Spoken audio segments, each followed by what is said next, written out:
kodwa futhi ekubalulekile nathi sifuna ukuthola bona abantu abayimisela umsebenzi. Ngakhala kakhulu ngalokho ukuthi khona abantu abangawuthathi abangawufuni umsebenzi, so sifuna thina ukugqugquzela labo abafunayo ukuthola umsebenzi la abazokuthatha futhi serious. Khona enye insizwa la ekhala ngokuthi kune-SMS okanye i-conversation ebeyirotate kwi-social media whereby beplana ukuthi bambulale ngokuvela umuntu ophambili kulwa le. I think the conversation just I reported now to person.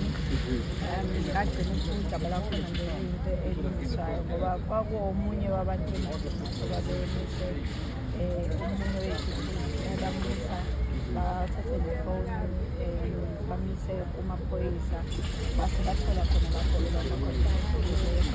bakho eningi lokho nje one of the things ababezisho ezinye izinto zayithusa kahle siyathemba ukuthi amaphoyisa azolungisa leyo. Uphinde warephotha indaba yacelemba namhlanje ukuthi omunye odadewabo bomuntu oyiphathe mashe ulimele nengane yakhe basesibhedlela. Akayona ngisho iphathe mashe umuntu oyi-celebrity obencoma nje ukuthi samncoma naye ekhathini mhlawumbe ethi sibonga abanye abantu abayetshengisa ukuyisupport manje. So angeke ngisho nanokuthi umuntu mhlawumbe obephambili ukuthi sengaze kulimala ilunga lomndeni ngaleyo ndlela, kodwa-ke ila esibheke khona manje-ke siyofuna uku-check ukuthi ngabe usenjani isimo sakhe esinjani. Because akuyona into esithusayo ukuthi abantu baya ngaphandle bangayenza ngoba siyabazi vele basuke emazweni anodlame, so iningi labo nje alikwazi vele ukusolve izinto ngaphandle ukuthi zibeke nodlame.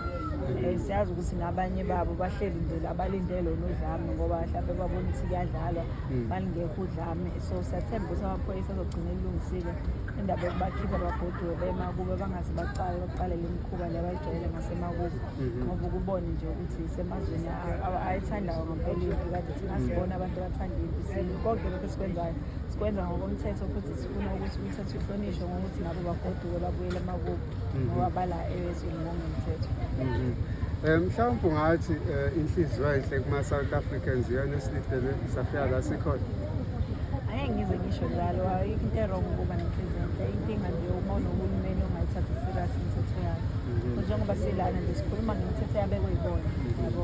So akukwazi ukuthi kube yithina futhi siphusha uhulumeni ukuthi u-enforce imithetho yabo. Ekwalokho-ke sesibonile ukuthi siphila kwi-state esingaze sisho mhlawumbe ukuthi mafia state. Baningi abantu ababhenefithayo from i-chaos, makhona i-chaos, yabo. From amaphoyisa athatha iy'mali to abantu bahulumeni okuyibona abafuna imingcele ihlale ivuliwe ukuze bezokwazi ukuletha lezi zinto zabo eziwunobugebengu phakathi ukuthi baqhubeke bayilethe ezweni. Kodwa bacabangele ikusasa leli lizwe ngoba at the end of the day alikho ilizwe engathiwa liqhubeke nje lokhu kungena abantu yabo bezofuna imisebenzi bazofuna indawo zokuhlala. Asinawo ama-resources a-unlimited, wonke ayaphela nathi njengoba siwabona ukuthi kahle kahle asephelile la esikhona. So sesilwela ukuthi nalokho okuncane okusele kungasele lithina kodwa kusale ikusasa lethu kulaba abasaza emva kwethu. Upremier waseLimpopo sike samuzwa ekhuluma indaba yokuthi abayidingi imatch eLimpopo, they can solve their problem. Thina uphawula kwakho eLimpopo phela akubona i-province yaPremier. uPremier unika umthetho nje ukuthi agavinishe i-province, kodwa abantu baseLimpopo base-South Africa. So if abantu base-South Africa bethi bafuna ukuthi ube khona imatch izoba khona and isekhona phela imatch eLimpopo. So too late ayikho into engayenza ukuthi ayimize ukuthi iLimpopo ibe khona part of imatch. Yenzeka already njengoba babona nje last week Friday babe nematch engasukumi phansi ukubona lezi zinsuku babhizi nazo bakhipha abantu bokufika abangekho ezweni ngokusemthethweni. So ayikho into ezomisa ukuthi abantu ba-exercise amalungelo abo. Akekho futhi umuntu la eSouth Africa engilindele ukuthi ngabe uyayisho le nto ngoba thina sipromote ukuthi kube khona abantu etshe-itola akwazi usizo nje thina sithi hambani olutha, awazi usizo nje thina sithi hambani oshaya abantu nihambe niyobahlukumeza. No, yonke into esishoyo ihambisana nomthetho ukuthi ngokomthetho sivumelekile ukuthi sihambe sokumasha emgwaqeni, ngokomthetho sivumelekile ukuthi sithathe amaphoyisa sihambe siwatshengisa la kuhlala khona abantu bokufika abangekho emthethweni.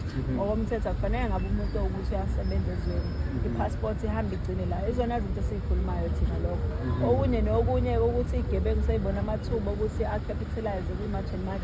Umthetho wase-South Africa kumele udlale indima yabo ubabophe futhi labo bantu abenza lezi zinto zokulutha nokutshontsha nokubulala abantu nokushaya abantu asiyisebenzi. Sisiqale lo mkhankaso we-March and March, ungathi impilo yakho ishintshe kangakanani? Well, ishintshile kodwa-ke I mean it's not a change that I think mhlawumbe kukhona into drastic kakhulu.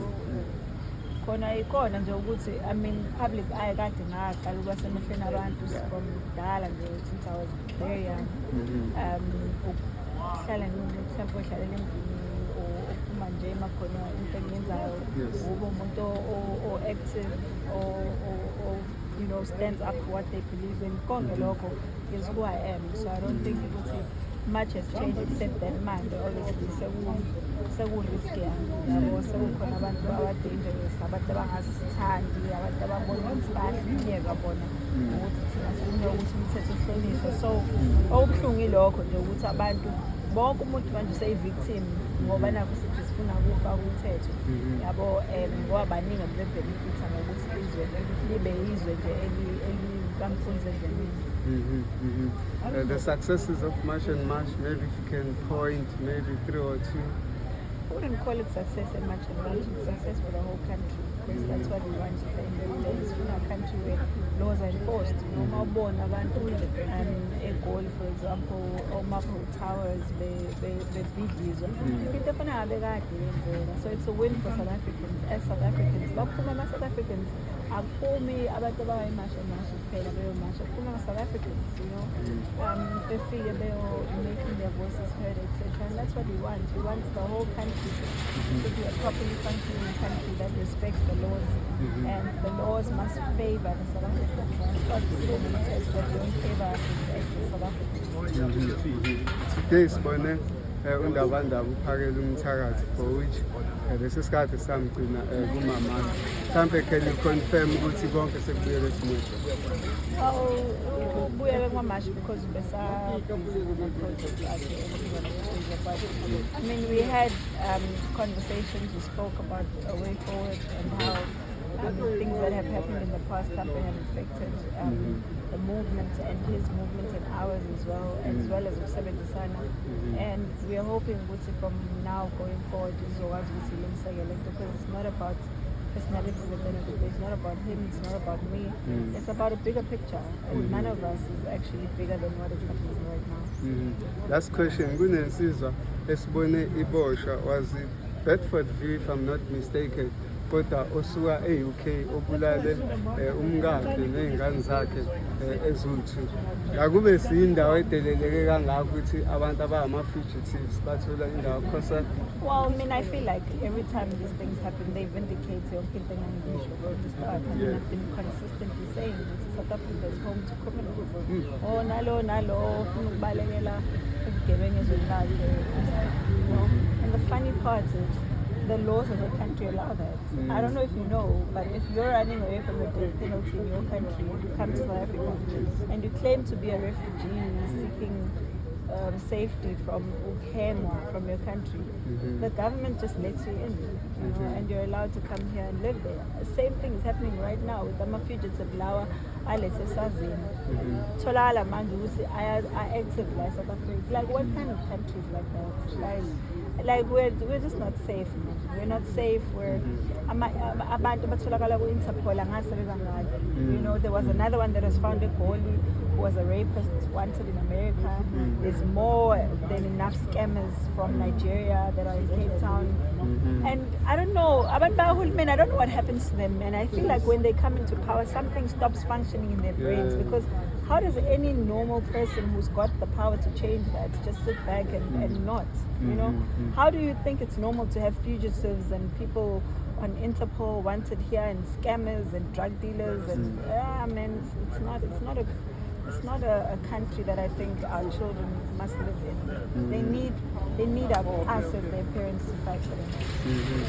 Bese siza nokuthi uKingi Mswati ukhala ngokuthi iMpumalanga belonga eSwaziland and part of KZN. Khona ukuphawula ngaba nawo lo.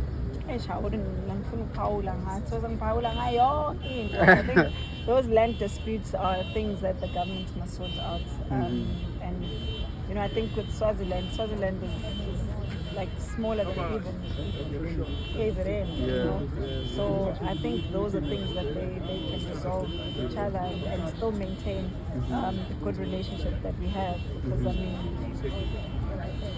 I mean, there's a lot that I can say, but I'll choose not to. Really appreciate your time. Thank you. Thank you.